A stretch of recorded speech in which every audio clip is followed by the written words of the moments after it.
আসসালামু আলাইকুম। আজকে শুক্রবার, জুম্মার নামাজের পরে থেকে যা দেখলাম সারা বাংলাদেশে জ্বালাও পোড়াও ভাঙচুর, এটা তো আসলে মোটে কাম্য না।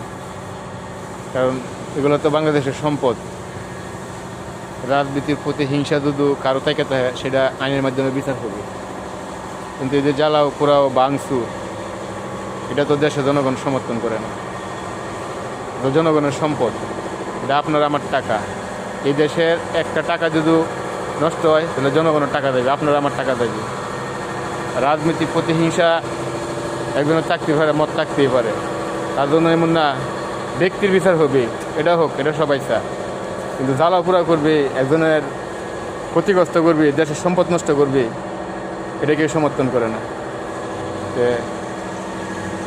আমরা চাই দেশের জনগণ সবাই ভালো থাক, সবাই সুস্থ থাক, এটা চাই। কিন্তু জ্বালাপোড়া এটা আমরা কোনো দিনই চাই না। দেশের সম্পদ নষ্ট এটা চাই না।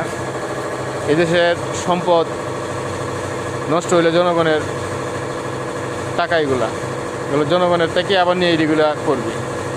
অতএব এই জ্বালাপোড়া থেকে বাইরে আইতে হইব। অপরাধীর বিচার হোক, এটা সবাই চায়, কিন্তু ভাঙচুর জ্বালাপোড়া এটা কেউ চায় না।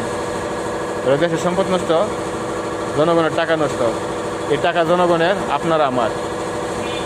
ঠিক আছে, আসলে এটি থেকে বাইরে আসতে হবে। ধন্যবাদ।